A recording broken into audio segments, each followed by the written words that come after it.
Hello viewers, welcome to my Ramesh view channel.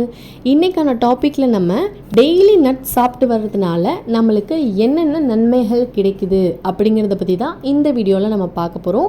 Video ஃபுல்லாக skip பண்ணாமல் பாருங்கள். நட்ஸ் அப்படின்னு சொன்னதுமே நம்ம அனைவருக்குமே ஞாபகத்தில் வரக்கூடியது பாதாம், முந்திரி, பிஸ்தா இந்த நட்ஸ் தான். ஆனால் இது இல்லாமல் 5 வகையான நட்ஸை பற்றியும் அதனுடைய பலன்களை பற்றியும் தான் இந்த வீடியோவில் நம்ம பார்க்க போகிறோம். நம்ம அனைவருக்குமே தெரியும், நம்ம நட்ஸ் சாப்பிட்டு வர்றதுனால நம்ம உடலுக்கு நிறைய ஆரோக்கியமும் நன்மையும் கிடைக்குது அப்படின்னு. ஸோ அது என்னென்ன அப்படின்னு இந்த வீடியோவில் நம்ம ஒன்று ஒன்றா பார்க்கலாம். அதுக்கு முன்னாடி நம்மளுடைய ரமேஷ் வியூ சேனலை சப்ஸ்கிரைப் பண்ணாமல் பார்த்துட்டு இருந்தீங்கன்னா மறக்காமல் சப்ஸ்கிரைப் பண்ணிவிட்டு பக்கத்தில் இருக்கிற பெல் சிம்பிளையும் கிளிக் பண்ணி வச்சுக்கோங்க. ஃபர்ஸ்ட் ஒன், வேர்க்கடலை. வேர்க்கடலையில் உள்ள சத்துக்களை சொன்னால் நீங்கள் நம்ப மாட்டீங்க. பாதாம், முந்திரி இந்த இரண்டுலேயுமே இருக்கக்கூடிய சத்துக்களை விட 2 மடங்கு சத்து வேர்க்கடலையில் தான் இருக்குது. இதில் நல்ல கொழுப்பு இருக்குது. உடலுக்கு தேவையான புரதம், magnesium, vitamin A, folic acid, vitamin B3 மற்றும் நைட்ரிக் அமிலம் ஆகிய சத்துக்கள் இந்த வேர்க்கடலையில் இருக்குது. தினமும் ஒரு கையளவுக்கு நம்ம வேர்க்கடலை சாப்பிட்டு வர நீரிழிவு நோயிலேருந்து நம்ம பாதுகாத்துக்கலாம். அது மட்டும் இல்லாமல் பித்தப்பையில் இருக்கக்கூடிய கற்களை கரைக்கக்கூடிய தன்மை இந்த வேர்க்கடலைக்கு இருக்குது. இதய வாழ்வுகளை பாதுகாத்து நம்ம இதயத்தை பாதுகாப்பாக வச்சுக்கிறதுக்கு இந்த வேர்க்கடலை உதவி செய்து. வேர்க்கடலையை தொடர்ந்து சாப்பிட்டு வர்றதுனால நமக்கு இளமையான சருமமும் ஞாபக சக்தியும் அதிகரிக்குது. உடல் எடையை குறைக்கணும் அப்படின்னா வேர்க்கடலையை சாப்பிட்டு வரலாம். அது மட்டும் இல்லாமல் வேர்க்கடலையில் ஃபோலிக் ஆசிட் இருக்கிறதுனால கர்ப்ப காலத்தில் கர்ப்பிணி பெண்கள் அவசியம் சாப்பிட்டு வரணும். இந்த வேர்க்கடலை இரத்த சோகையை குணமாக்குது. Second one, soybeans. நம்ம நான்வெஜ் சாப்பிட்டா நமக்கு எந்த அளவு புரத சத்து கிடைக்குது அந்த அளவுக்கு இந்த சோயாபீன்ஸ்லையும் அதிக அளவு புரத சத்து இருக்குது. உடல் எடையை குறைக்கணும் அப்படின்னு நினைக்கிறவங்க சோயாபீன்ஸை சாப்பிட்டு வரலாம். ஏன்னா இதில் இருக்கக்கூடிய நல்ல கொழுப்புகள் நம்ம உடலில் இருக்கக்கூடிய கெட்ட கொழுப்புகளை கரைக்க உதவி செய்து.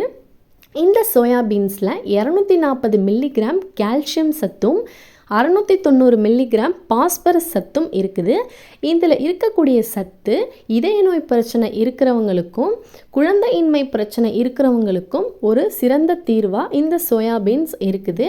அது மட்டும் இல்லாமல் கர்ப்ப காலத்தில் கர்ப்பிணி பெண்கள் இதை சாப்பிட்றது ரொம்பவே அவசியம். அதே போல் தாய்ப்பால் கொடுக்குற பெண்களும் இதை சாப்பிட்றது ரொம்பவே அவசியம்.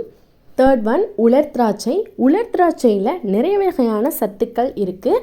மெக்னீசியம், பொட்டாசியம், இரும்பு சத்து இந்த மாதிரி சத்துக்கள் இதில் அதிக அளவில் இருக்குது. உலர் திராட்சையை நிறைய பேர் அப்படியே சாப்பிடுவாங்க.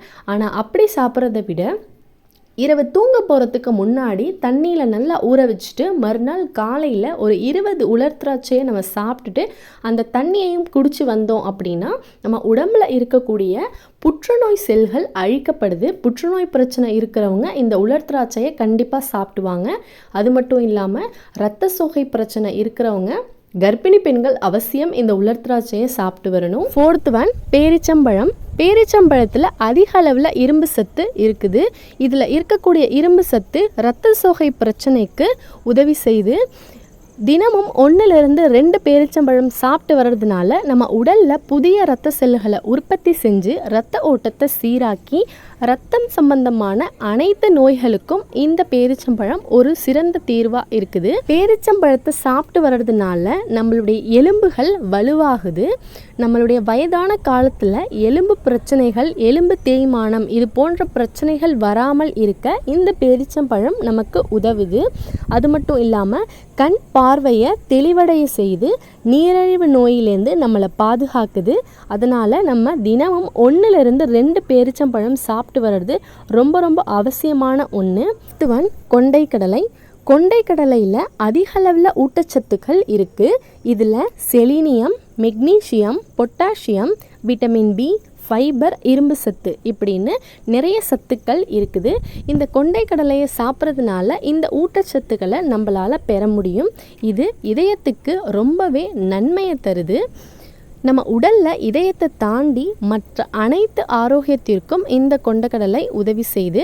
சர்க்கரை நோய் இருக்கக்கூடியவங்க கொண்டைக்கடலையை தொடர்ந்து சாப்பிட்டு வர்றதுனால இரத்தத்தில் இருக்கக்கூடிய சர்க்கரையின் அளவை இந்த கொண்டைக்கடலை கட்டுப்படுத்துது.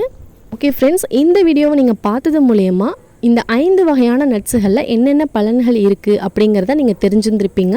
இந்த வீடியோ உங்களுக்கு கண்டிப்பாக யூஸ்ஃபுல்லாக இருந்திருக்கும் அப்படின்னு நம்புகிறேன். ஸோ தினமும் இந்த நட்ஸுகளை நம்ம எடுத்துக்கொள்கிறதுனால நம்ம உடல் எப்போதுமே ஆரோக்கியமாகவும் இளமையான பருவத்தோடும் இருக்கும்.